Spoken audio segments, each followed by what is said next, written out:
Let's take a look at some word problems that uses a very handy formula, distance equals rate times time. Sometimes we just shorten that to d equals rt. Let's do a couple quick examples so you see how distance, rate, and time are related. So if you live 5 miles from school, that's our distance. It takes you 20 minutes to get there, that's time. What is your speed? So 5 equals 20t. If we were to solve that for t, we would just divide by 20. So that would take you 1/4. And what is 1/4? 1/4 minutes? 1/4 miles? What are we looking for? So we're looking for speed, and so we just did miles per minute. That's our unit now, miles per minute. Well, we don't usually use miles per minute. That doesn't usually make a whole lot of sense. So sometimes we want to convert the problem before we even start. So we could say 5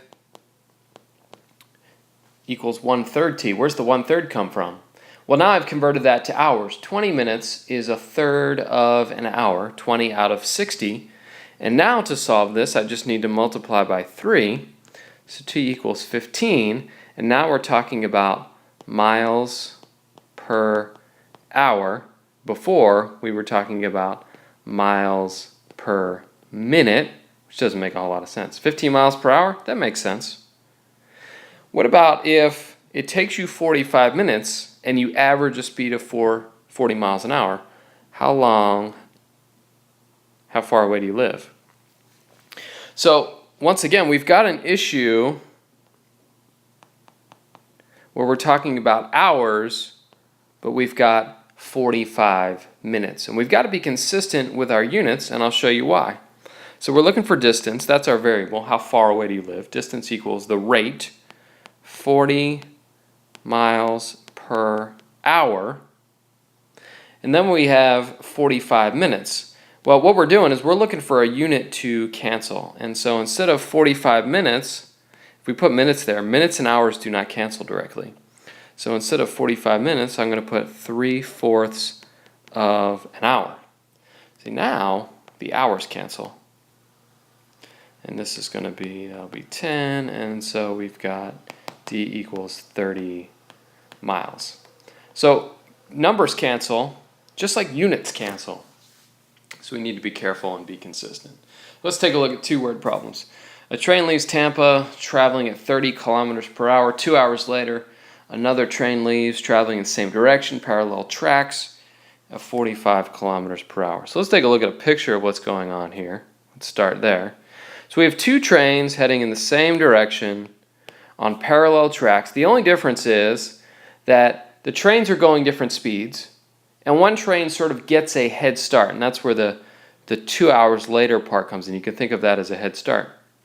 Now, if the second train is going faster, it'll catch the first train eventually, as long as the tracks are long enough. So the second train, which is going 45 kilometers per hour, will eventually catch the first train, even if it leaves later. And so what we want to know is, when are the trains even? When did the second train catch the first train?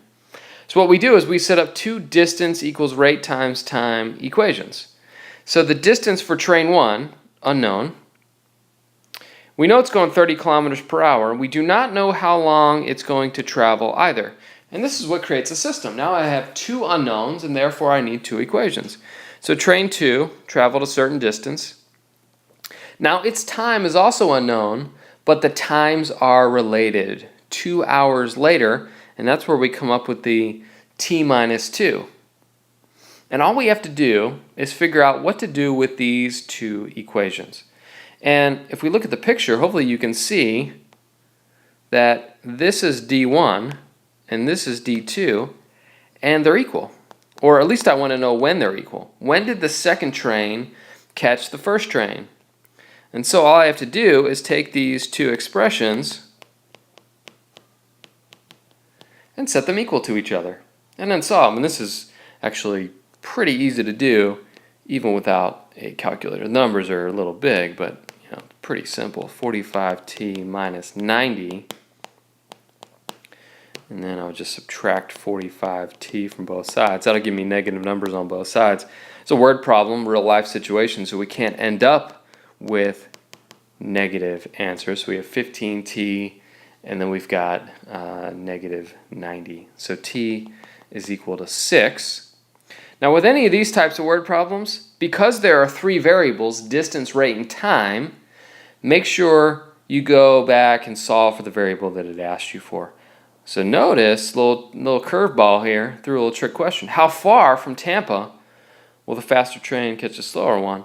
What we just found is 6 hours. So I just found out how long it takes. I didn't actually find the distance. And so what we got to do is we got to come back here and we got to say 30 times 6 equals 180 kilometers in this case. Or if you'd plug 6 in here, it would be the same thing.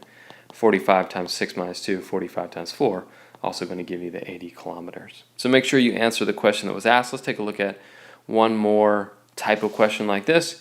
Two planes travel toward each other, and they're going different rates, 190 and 200 kilometers per hour. So here we have a different picture. They're traveling towards each other. So 190, that's that speed, and 200. And so as to not be macabre, I didn't have these planes crash into each other. They're just flying towards each other. One we'll assume is higher than the other. And we basically want to know when, they would crash if they were on the same altitude. So when do they meet? Now they're traveling towards each other. It's a little bit different. So my distance equals rate times time, d1 and d2. Notice that t is just t. Why? Because they left at the same time. So the next question is, how is d1 and d2 related? Are they equal like they were in the last example? So let's call this d1, the distance the top plane travels, and let's call this d2, which is the distance the bottom plane travels. Are those distances equal? Probably not. And so got to go back and pull the final number that we haven't yet used, which is 780. The plane started out 780 kilometers apart. So the relationship between d1 and d2 is they're not equal. They actually add up to something. They add up to 780. And so, finish that up. We would just substitute and say, well, I have an expression for d1. It's 190t. I got an expression for d2. It's 200t equals 780. 390t equals 780. And therefore, t equals 2. And once again, we solve for time, 2 hours. Let's make sure we answer the question. In how many hours will they meet? All right, we got it. It's 2 hours. So one final thought about these types of problems, which seem really difficult, but they're not. I'll give you these two little tips. When you do these types of problems, just set up two different d equals rt equations, just like we did in both these examples. We had plane 1, distance equals rate times time. Plane 2, distance equals rate times time. Trains, distance equals rate times time. Just set up two different equations and then figure out how d1 and d2 are related. And the most popular is d1 is going to be equal to d2, or they're going to add up to something. So set up your d equals rt equations first, and then decide how they're related.